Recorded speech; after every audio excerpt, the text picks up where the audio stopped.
In 1996, I think it must have been August or September, I accompanied President Rawlings to Radio Gold for his first ever live interview. The host or the presenter of the program was our own, that time she was not professor yet, it was Nana Opoku Ajuma, was the host of that program called Platform. When we were arranging for the program, people came to me and said, don't do it. You are going to lead this party into perdition. I said, we'll do it. So we got to the place, after the question and answer, the lines were open. And then somebody came on first time, and he really tore into President Rawlings, calling him all manner of names. I turned and looked at Nana. Please don't. I beg you. Let me call you Nana on that matter. I turned and looked at her, and I could see that she was. If she could find the nearest hole, she would go and hide in. But the manner in which President Rawlings handled that question, everybody forgot about all other aspects of the interview, but the way he handled that question. He proved that he was a man of many parts. He was calm and friendly to the person, and that defined that particular program on that day. Double Chairman, my political journey began at an early age, first as a student leader and president of NUCS, and later as a cadre of the 31st December Revolution. For me, politics was a calling rooted in service. It was shaped by a generation that believed politics was about sacrifice, discipline, and commitment to a cause greater than oneself. As a founding member of the NDC, I've had the privilege of witnessing and contributing to the growth and evolution of our party from its earliest beginnings to the present day. I worked under and alongside many of the pioneers who built this movement and shaped its character. Among them were Nana Kunedu Ajuma Rawlings, Justice D.F. Annan, Captain Kojo Chikata, Professor Kofi Awono, General Arnold Kwenu, P.V. Obing, Dr. Mary Grant, Alhaji Muhammad Dusu, Dr. Roberta Samoa, good old Chachu here,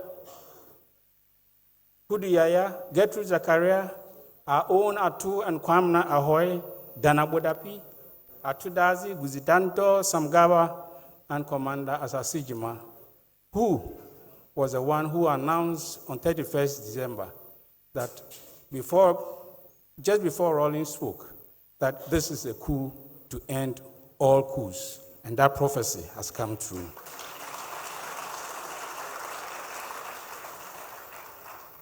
For almost 19 years, I sat at the feet of Flight Lieutenant Rawlings. I was among the many student leaders of that time. Many of them were never heard of again, but Jerry John Rawlings picked me.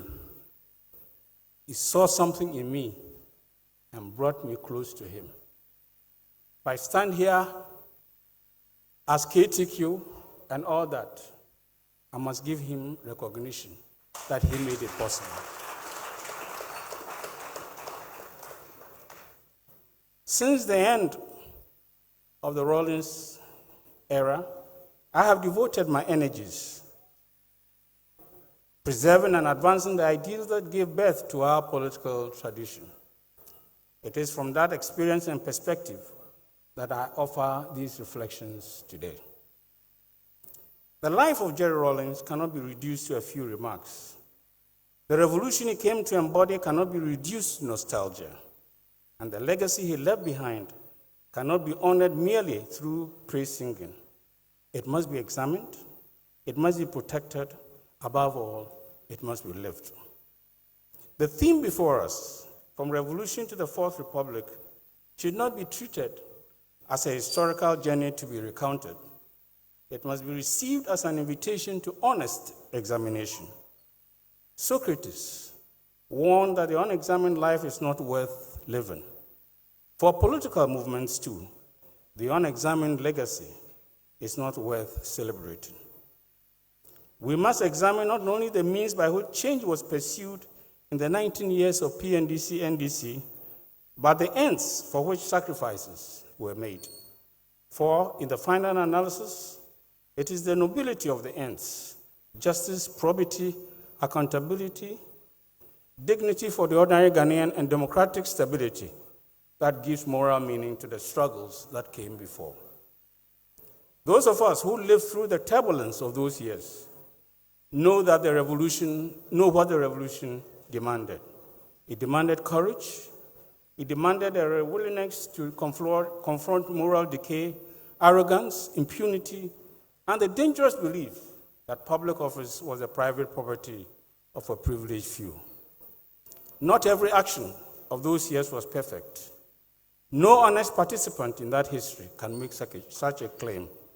But the essential lesson of the revolution was clear, that Ghana must belong to the many. That, to my mind, is what the sacrifices of the revolution brought us. They brought us a renewed national consciousness. They brought us the insistence that power must answer to the people. They brought us the foundation upon which the Fourth Republic was eventually built. And perhaps most significantly, they gave us the example of 2000, when President Rawlings, after long years at the helm, accepted the verdict of the people and helped set the heart of the nation at ease through a peaceful transfer of power. That is why today's NDC must understand the burden of its inheritance. We cannot invoke Rawlings in song, in cloth, in portrait, and in slogan, while quietly departing from the values that made his name endure. The NDC was not founded as a vehicle for personal aggrandizement. It was not founded for opportunists, political mercenaries, contractors of convenience, or persons whose only ideology is personal profit. It was founded as a movement of purpose, and that purpose is constantly being tested. Even after the electorate delivered a clear verdict on the previous administration, it should concern us that there are still Ghanaians who wonder whether we truly represent a different standard of public service. How can it still be a question whether the party of Rawlings stands for probity and accountability? How can it still be a question whether we came to serve or merely take our turn? These questions must disturb every true cadre, every party elder, every minister, every appointee, every constituency executive, and every young person who carries the NDC card with pride. Because the danger before us is not that we might lose an election. Parties win and lose. That is the nature of democracy. The deeper danger is that we may help convince the Ghanaian people that the two dominant parties are, in the end, the same. That belief is corrosive.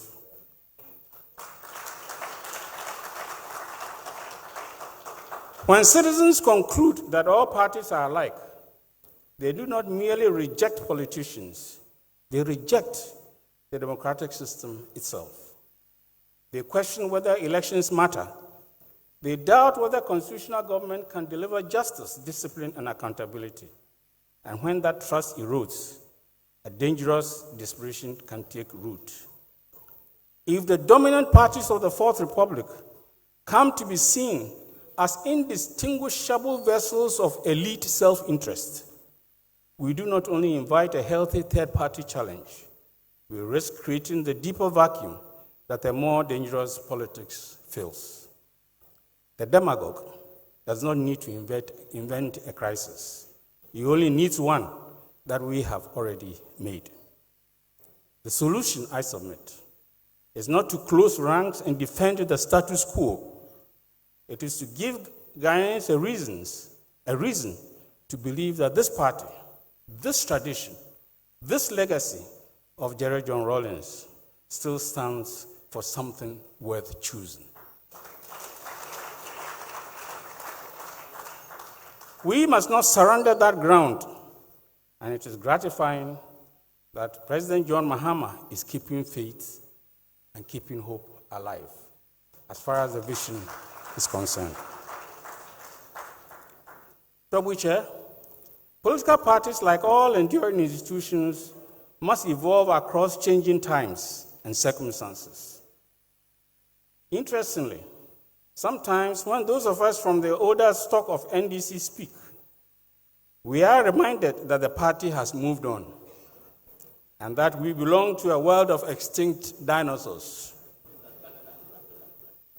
We wear that badge with pride because science tells us that those ancient creatures, over time, gave rise to the birds that soar freely in the skies, bearing recognizable colors. Every generation has its role. Ours was to help build the foundations. Yes, every party evolves, but it must never lose its soul.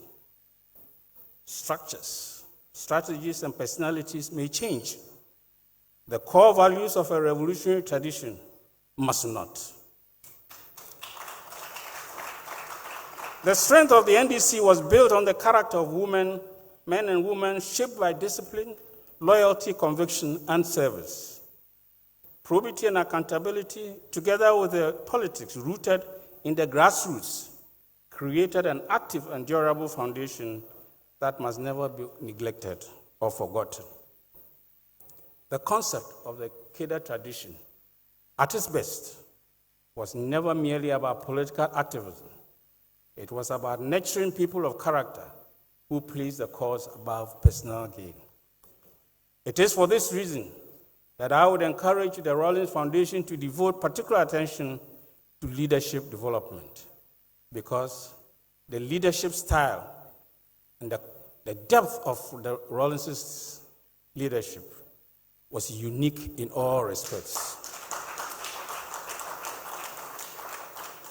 Those of us who were with him for all those many years, I think we owe it to ourselves to write, to share a lot more of the experiences, to tell people who the man really was. Rawlings was unique in many, many, many ways. The exterior look of Rawlings was not always the same as the interior look of what Rawlings stood for. He was a good man. Good man. He had human feeling. And I think that those of us, or the people who want to lead the NDC into the future, must not be merely people interested in the allure of political power, but in how to bring qualitative development to the people.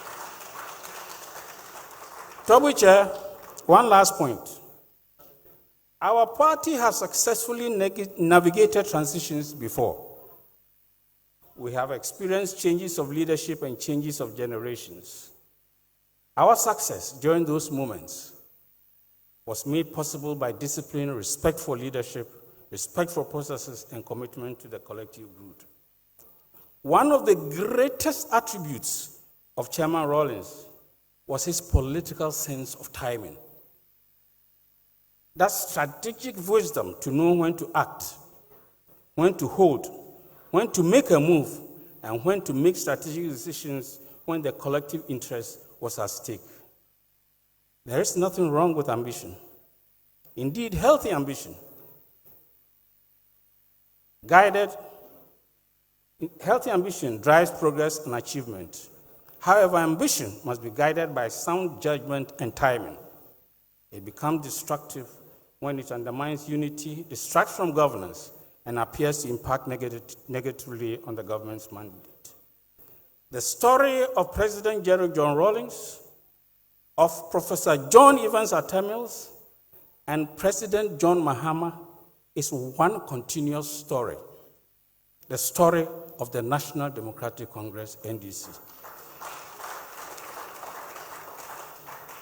What comes next must not be a departure from the story, but a continuation of it, building on the legacy of unity, stability, and development for which we celebrate Rawlings today. Ultimately, it is the NDC that must stand taller than any individual. Tobu Chair, there is a young man called K. Kujo, whose writings I follow with admiration. In a recent piece, he wrote, "Democracy is not a destination, it is a discipline. It demands participation, scrutiny, and the courage to defend principle even when convenience suggests otherwise." These words give me hope. They remind me that the Rawlings spirit still endures. They remind me that a new generation of Ghanaians is stepping forward with conviction, patriotism, and a renewed sense of duty to God and country. May the memory of Flight Attendant Jerry Rawlings continue to summon us to courage, to discipline, to justice, and to service. And may we prove worthy custodians of the legacy we inherited. Thank you.